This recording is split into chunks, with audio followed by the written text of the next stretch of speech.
आज के इस कार्यक्रम के अध्यक्ष श्रद्धेय भाई रणजीत सिंह जी, हमारे बीच में डॉक्टर जगबीर सिंह जी और इस ट्रस्ट के जो अध्यक्ष हैं श्री गिल जी, जो राजस्थान के एडवोकेट जनरल हैं, और हमारे बीच में बहुत ही ज्ञानवान, जिनका जिक्र पहले भी हुआ है, रामेश्वरानंद जी, जो न्यूरो सर्जन हैं। लोग दिल बदलते हैं, जो दिमाग बदलते हैं। न्यूरो सर्जन का काम थोड़ा और मुश्किल होता है। और दोनों रविंद्र, दिल्ली यूनिवर्सिटी से रविंद्र जी भी बैठे हैं और रविंद्र जी उधर बैठे हैं। और एक सबसे बड़ी जो मेरे लिए प्रसन्नता की बात है, मुझे इस कार्यक्रम में आने का जो सबसे बड़ा लाभ होगा, बहुत सालों बाद गुरलाट सिंह जी से दोबारा मुलाकात हुई है। और गुरलाट सिंह जी गुरबाणी के विद्वान भी हैं और गुरबाणी के अनुसार जीवन जीने की कोशिश भी करते रहते हैं। जो कोशिश करता है कुछ अंश तक सफल हो ही जाता है। बाकी इसलिए इनके साथ मैंने हिंदुस्तान समाचार में काम किया। और इस पूरे जो पूरा प्रकल्प है, एक प्रकार से इसके पीछे जिनकी योजना रहती है, माननीय अविनाश जी, सभी मित्रों से आज इस बहाने मिलने का मौका मिला। मैं ट्रस्ट का बहुत आभारी हूँ कि उन्होंने मुझे यहाँ बुलाया।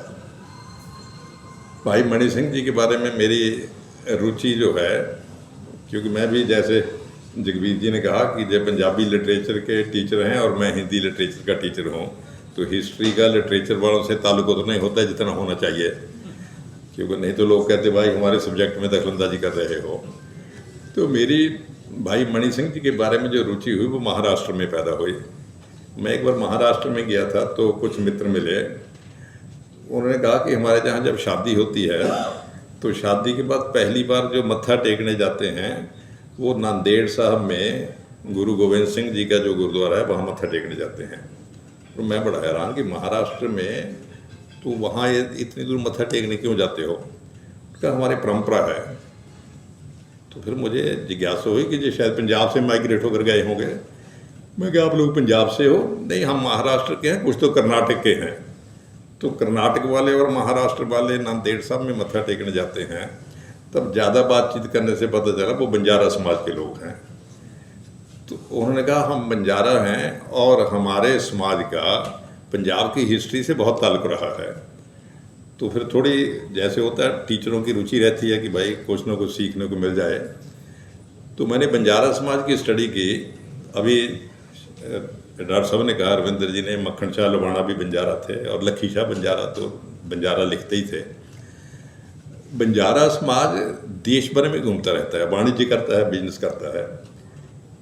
अब मैं सोचता हूँ कि गुरु नानक देव जी जब सारे देश की यात्रा कर रहे थे तो उनका बंजारा समाज से जरूर ताल्लुक़ आया होगा। और उन्होंने गुरबाणी में कई जगह जिक्र भी किया है बंजारों का। उन्होंने और पर्सपेक्टिव में किया है, लेकिन बंजारों का जिक्र गुरबाणी में बार बार आता है।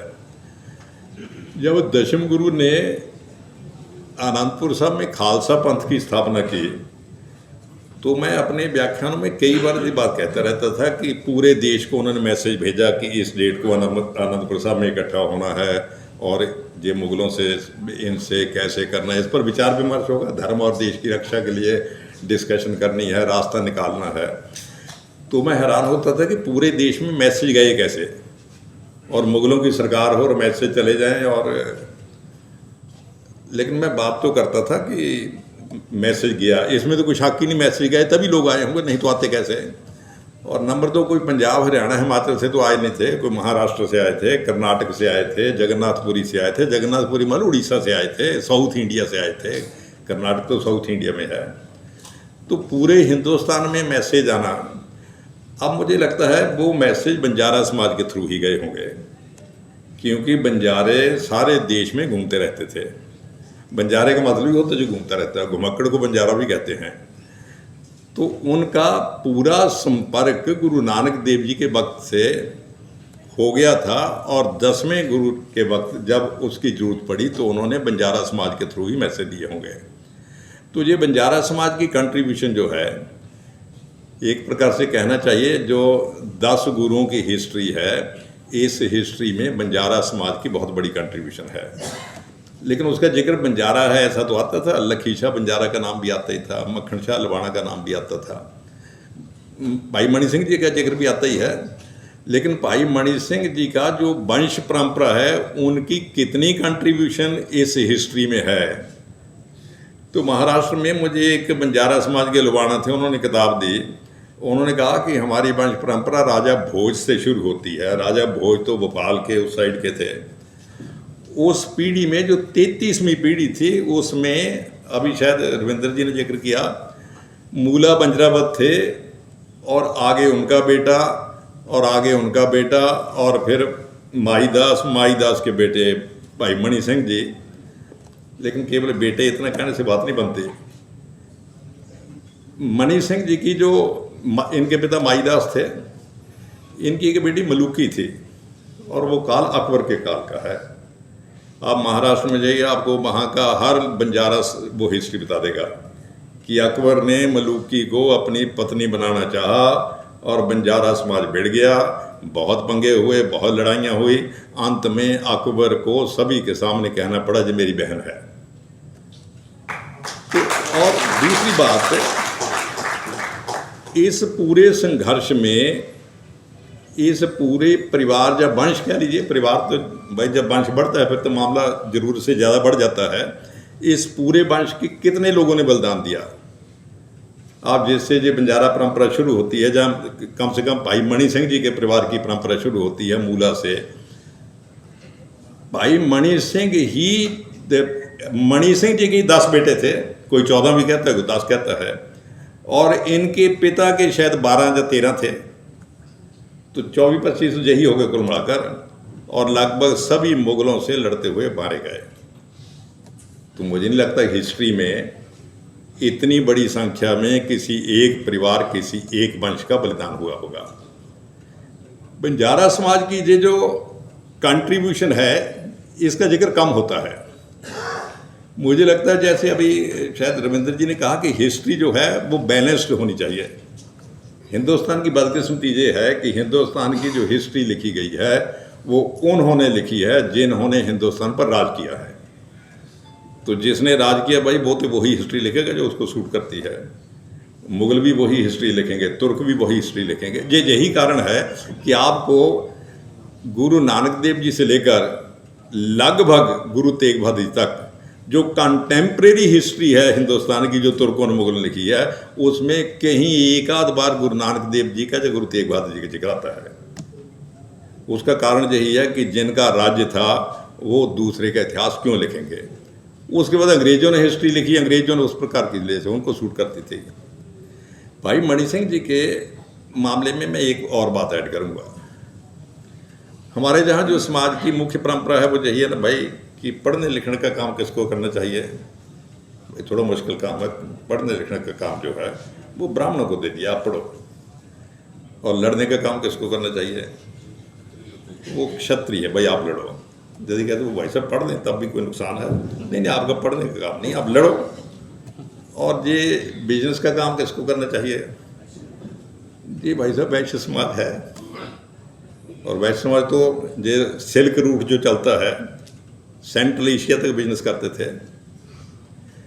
मैं चौथे समाज की बात नहीं करूँगा क्योंकि बाबा साहब अम्बेडकर ने लिखा हुआ है कि शूद्र जो थे वो क्षत्रिय समाज का ही हिस्सा थे। इसलिए जब मैं अम्बेडकर को पढ़ता हूँ तो इसलिए उसको ध्यान में रखकर मैं तीनों समाजों की बात करता हूँ। लेकिन ये जो बंजारा समाज है, भाई मणि सिंह जी की जिक्र ले लेते हैं। अब क्षत्रिय भाव तो उनमें इतना था कि भाई जैसे अभी इन्होंने जिक्र किया कि बंद बंद कटवा दिया, इसके लिए बहुत हिम्मत चाहिए, कहना बड़ा आसान होता भाई। और ज्ञान जो आज श्री गुरु ग्रंथ साहब जी का स्वरूप उपलब्ध है वो किसके कारण है। गुरु गोविंद सिंह जी बोलते थे और लिखने का काम किसको दिया, भाई मणि सिंह जी, भाई आप लिखिए। और लिखने में क्या और भी मामला है जो बहुत कम लोगों के ध्यान में जाता है। वो एक कथा आती ना कि जब महाभारत लिखा गया था, जब वेद लिखे गए थे, तो लिखे वेद व्यास जी बोलते थे और लिखने का काम किसको दिया, गणेश जी को दिया कि भाई तुम लिखो। तो अब वेद व्यास जी थोड़ा तेजी से बोलते थे, अब लिखने वाला भला मानस इतनी तेजी थोड़ा लिख सकता है। तो फिर उन्होंने एक शर्त लगा दी कि लिखो, लेकिन लिखने से पहले उसको समझना भी पड़ेगा। जो मैं बोलता हूँ पहले दिमाग में क्लियर हो जाए। न्यूरो सर्जन तो बैठे हैं भाई, जब तक दिमाग में क्लियर नहीं होगा तब तक नहीं लिख सकते। तो फिर कहते जब व्यास जी को लगता है अब लगातार श्लोक बनाना और वो तुरंत लिख रहे हैं तो श्लोक बनाना भी इतना आसान नहीं होता, तो फिर व्यास जी ऐसा श्लोक बना देते थे जिसके अर्थ अनेक हो जाएं, ये भी हो सकता है, ये भी हो सकता है, ये भी हो सकता है। फिर गणेश जी को थोड़ा सोचने में समय लगता था, तब तक वो दूसरा बना लेते थे। अब भाई मणि सिंह जी जब लिख रहे थे तो अर्थ को समझ भी रहे थे, केवल लिख ही नहीं रहे थे। हिस्ट्री में तो केवल इतना ही आता ना कि लिख रहे थे, केवल लिख नहीं रहे थे, समझ भी रहे थे। तो इसका प्रमाण कैसे मिलता है कि समझ रहे थे? तो अमृतसर में गोल्डन टेम्पल में जब भेजा गया ग्रंथ ही कह लीजिए, मैं शब्द जो मर्जी प्रयोग कीजिए, तो किसको भेजा? भाई मणि सिंह जी को, क्योंकि आप गुरुओं के भाव को समझते भी हो और आपने उसको लिखा भी है, आपने जो स्वरूप तैयार भी किया है। आपसे योग्य कौन व्यक्ति हो सकता है ज्ञान के क्षेत्र में और समझने के क्षेत्र में? देखिए ज्ञान, अभी डॉक्टर साहब ने कहा ज्ञान एक चीज़ है, कोरा ज्ञान भार बन जाता है। बहुत लोगों के पास ज्ञान होता है भाई, आप आला से आला विद्वान भरे पड़े हैं, लेकिन ज्ञान के अनुरूप आचरण भी होना चाहिए। ये बड़ा मुश्किल काम है। आपने देखा भाई, जितनी रिश्वत, जितनी करप्शन कहती है पढ़े लिखे लोग करते हैं, ज्ञानवान बहुत होते हैं। जो बेचारा पढ़ा लिखा नहीं है वो इतनी गड़बड़ नहीं करता, उसका आचरण शुद्ध होता है। उसके पास ज्ञान कम होता है ना, जिसके पास ज्ञान कम होगा उसका आचरण शुद्ध ही होगा। जिसके पास ज्ञान ज़्यादा हो जाता है उसके आचरण में गड़बड़ होती है। लेकिन भाई मणि सिंह जी का जो इतिहास है, उनका ज्ञान और आचरण, ज्ञान उनके जीवन में संस्कार बन के उतर गया था। ये बहुत बड़ी बात होती है। ज्ञान संस्कार बन के उतर जाए, ये बहुत ही बड़ी बात है, कहना बड़ा आसान होता है। और प्रिय मित्रों, गुरु गोविंद सिंह जी ने, क्योंकि मणि सिंह जी की बात आएगी, गुरु गोविंद सिंह जी की बात साथ ही आएगी। गुरु गोविंद सिंह जी ने ज्ञान और आचरण के क्षेत्र में हिंदुस्तान में बहुत बड़े प्रयोग किए थे। मुगलों के, तुर्कों के, अरबों के हमलों के कारण, खास करके नॉर्थ वेस्ट इंडिया में, क्योंकि जैसा हमले इधर से होते थे, रास्ता ही एक था, अफगानिस्तान से आते थे, दर्रा खैबर जो उधर से आते थे फिर आगे बढ़ जाते थे, रास्ता तो एक ही था। तो सबसे ज़्यादा अफेक्टेड कौन सा एरिया होता था? नॉर्थ वेस्ट इंडिया, जिसको पुराने ग्रंथ में सप्त सिंधु कहा गया है। तो सबसे ज़्यादा अफेक्टेड एरिया ये होता था, और इस एरिया में ज्ञान की परंपरा टूट गई थी। देखिए एक बात ध्यान में रखिए भाई, पढ़ने लिखने के लिए वातावरण शांत चाहिए। ऐसा नहीं कि रोज ड्रोन से हमले हो रहे हो फिर भी आपको यूनिवर्सिटी खुली रहे और रिसर्च क्यों नहीं हो रही। पढ़ाई लिखाई ज्ञान की परंपरा वहीं होती है जहां शांति हो, और नॉर्थ वेस्ट इंडिया में शांति समाप्त हो गई थी, इसलिए परंपरा टूट गई थी। गुरु गोविंद सिंह जी ने हमारे हिमाचल प्रदेश के पांवटा साहब में ज्ञान की वो परंपरा दोबारा शुरू की, जब 5 लोगों को पढ़ने के लिए भेजा। कहाँ उन्होंने कहा काशी जी जाकर पढ़िए, परंपरा से जुड़िए। वो 5 तो चलिए काशी जी में भेजे, लेकिन वहाँ लगभग जिनका 52 का तो नाम ही आता ना, कि उन्होंने 52 विद्वान देश भर से इकट्ठे किए। और एक प्रकार से यदि आज की लैंग्वेज में कहा जाए तो उन्होंने वहाँ यूनिवर्सिटी स्थापित की, ज्ञान का केंद्र स्थापित किया। मुझे लगता है नॉर्थ वेस्ट इंडिया में तक्षशिला यूनिवर्सिटी के खत्म होने के बाद ये पांवटा साहब में जो गुरु गोविंद सिंह जी ने एक्सपेरिमेंट किया, इस जैसा एक्सपेरिमेंट और किसी ने नहीं किया। और ख़ास करके स्टूडेंट्स को काशी जी में पढ़ने भेजा, वो पढ़ कर आए और उन्होंने उसके बाद गुरबाणी की व्याख्या का काम पूरे देश भर में किया। और भाई मणि सिंह जी को जब अमृतसर में भेजा तो केवल वाणी को पढ़ते नहीं थे, उन्होंने भी एक सेंटर वहाँ स्थापित किया जिसको ज्ञानियां दा बुंगा, पंजाबी में कहते ज्ञानियां दा बुंगा। बुंगा एक प्रकार से सेंटर ही हो गया कि ये ज्ञान प्राप्त करने वालों का सेंटर है। और प्रिय मित्रों, एक होता है जो हम कहते हैं ना, जो एकेडमिशियन है, दे शुडंट बी एक्टिविस्ट, कि भाई आप तो पढ़ने लिखे काम करते हो, ज़मीन पर काम करने की क्या जरूरत है। लेकिन भाई मणि सिंह ने ये सब काम एक साथ किया। बंजारे थे, वाणिज्य का हो गया, ज्ञान का काम हो गया, क्षत्रिय भाव का काम हो गया।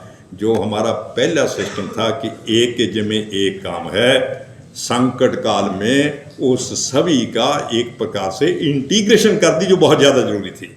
और उसी के कारण इस आंदोलन को सफलता मिली। यदि अकेले अकेले रहते तो शायद सफलता ना मिलती। प्रिय मित्रों, उन दिनों नॉर्थ वेस्ट इंडिया में लोगों का इकट्ठा होना ही मुश्किल हो गया था। मुगलों का ध्यान रहता था कहीं इंडियंस इकट्ठे ना हो जाएं, कहीं जहाँ के लोग इकट्ठे ना हो जाएं। इकट्ठे होंगे तो हमारे खिलाफ कुछ ना कुछ करेंगे ही। तो भाई मणि सिंह जी ने कहा कि दिवाली के दिन इसी बहाने यदि लोगों को इकट्ठा किया जाए तो चर्चा चल सकती है। तो उन्हें जकरिया खान था, जो उस नवाब का शायद नाम मेरे ध्यान में जकरिया खान ही था शायद, तो उसको कहा कि हम दिवाली के दिन, अब जकरिया खान दिवाली के कारण इनकार तो नहीं कर सकता, उत्सव है भाई, पुराना उत्सव है हिंदुस्तान का। तो उसने कहा नहीं, आप इकट्ठे कर तो सकते हो, लेकिन 5,000 रुपये टैक्स देना पड़ेगा। अब आज तो भाई इंद्रजीत जी कह देंगे भाई साहब जो 5,000 क्या है। उन दिनों 5,000 का मतलब 5,000 ही होता था। कितने होता होगा आप अंदाजा लगा सकते हैं। भाई मणि सिंह जी ने कहा कि हम 5,000 टैक्स देंगे, लेकिन लोग इकट्ठे करेंगे। तो जकरिया खान ने दूसरा रास्ता निकाल लिया कि चलिए लोग इकट्ठे होंगे, फिर हमला कर देंगे। तो लोग तो वही इकट्ठे होंगे जो आपस में, जो जिनका मतलब जो प्रोमिनेंट लोग हैं, ताकि विचार विमर्श करने के लिए। तो हमला करेंगे, सबको मार देंगे। मणि सिंह जी के पास मैसेज फिर पहुंच गए कि अब ये मैसेज उनके पास कहाँ से पहुंचते थे, इस पर हमारी यूनिवर्सिटी में स्टडी होनी चाहिए। बंजारा समाज का क्या कंट्रीब्यूशन था, मैसेज पहुंचाने में बंजारा समाज का बहुत बड़ा कंट्रीब्यूशन था। तो उन्होंने लोगों को मैसेज दे दिया कि भाई आने की ज़रूरत नहीं है, गवर्नमेंट का इरादा कुछ गड़बड़ लगता है। वो नहीं आए। जब नहीं आए तो 5,000 कहाँ से दिए जाएं। तो उन्होंने कहा 5,000 दो आप। तो 5,000 तो थे नहीं। लाहौर बुलाया गया और फिर एक और ऑप्शन दिया गया। ये ऑप्शन मुगलों के पीरियड में सदा उपलब्ध ही रहता था। कोई भी अपराध है, कोई भी कुछ किया है, तो एक काम करो, सब मुआफ़ कर दिया जाएगा, फिर हमारा इस्लाम पंथ स्वीकार कर लो। ये तो मुझे लगता है जब मैं पढ़ रहा था, ये जो काजी है ना, जो कहता है हमारा पंथ स्वीकार करो, ये तो गुरु नानक देव जी के वक्त से उसके पीछे पड़ गया था। वो सुल्तानपुर लोधी में आता ना कि गुरु नानक देव जी मस्जिद में गए तो नमाज हो रही थी, तो बाकी लोग नमाज पढ़ने लगे, तो गुरु नानक देव जी खड़े रहे। तो काजी को बड़ा गुस्सा आया कि हद हो गई। और तो जब नमाज पढ़े, उन्होंने कहा गुरु नानक देव से कि आपने नमाज नहीं पढ़ी। तो उन्होंने कहा भाई आपने भी नहीं पढ़ी।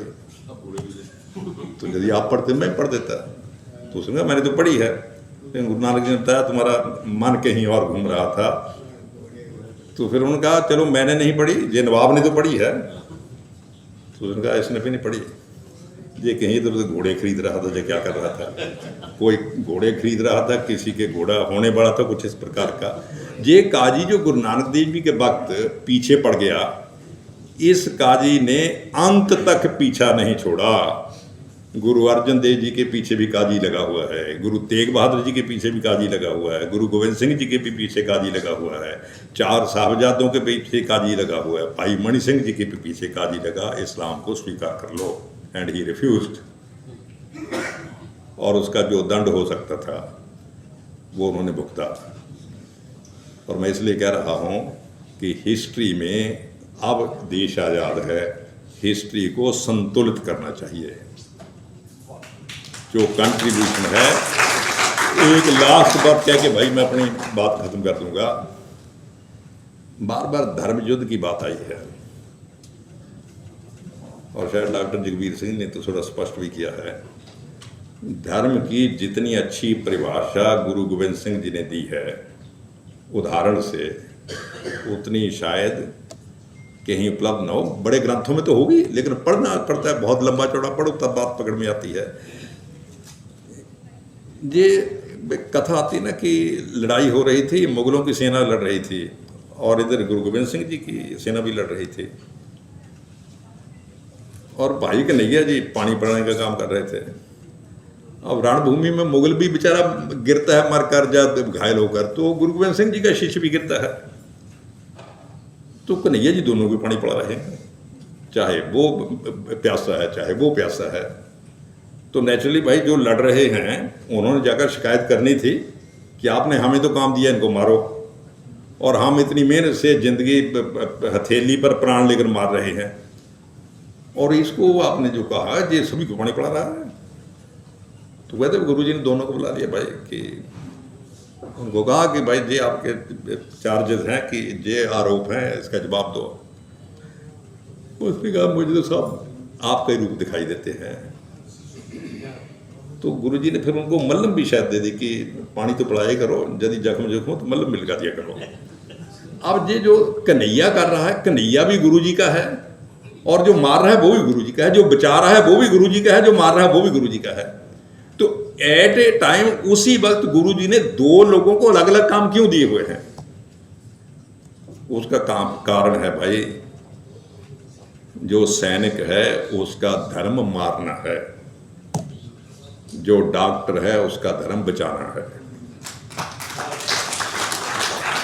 जिसका जो धर्म है उसको अपने धर्म का पालन करना चाहिए, तो धर्म राज्य बनता है। माता पिता का धर्म अपने बच्चों का पालन करना है, बच्चों का धर्म बुढ़ापे में माता पिता की सेवा करना है। यदि माता पिता बच्चों का पालन नहीं करते, उसको कॉन्वेंट स्कूल में हॉस्टल में दाखिला करवा देते हैं चौथी क्लास से ही, और फिर वो आशा करें कि जब हम 80 साल के हो जाएंगे तो बेटे हमें सीनियर सिटीजन होम में नहीं भेजेंगे। जब मैंने अपने धर्म का पालन नहीं किया तो बच्चे धर्म का पालन क्यों करेंगे? जिस समाज में सभी लोग अपने अपने धर्म का पालन करते हैं उसको धर्म राज्य कहते हैं, और इसी धर्म राज्य की स्थापना के लिए जो युद्ध लड़ा जाता है उसको धर्म युद्ध कहते हैं। प्रिय मित्रों, भाई मणि सिंह जी का उदाहरण हो, ये पूरे मेडिवल इंडिया का, मध्यकालीन भारत का, सब सिंधु क्षेत्र का, 10 गुरुओं की परंपरा का ये पूरा संग्राम था धर्म युद्ध, यानी धर्म के राज्य की स्थापना के लिए। और आज हम भाई मणि सिंह जी को याद कर रहे हैं। मैं गिल साहब को बधाई देना चाहता हूँ, अविनाश जायसवाल जी को बधाई देना चाहता हूँ कि इन्होंने ऐसे लोगों को सेंटर स्टेज में लाने की कोशिश की है जो इतिहास के हाशिए पर जा चुके हैं, उनको दोबारा सेंटर स्टेज पर लाने की जरूरत है। बहुत बहुत धन्यवाद।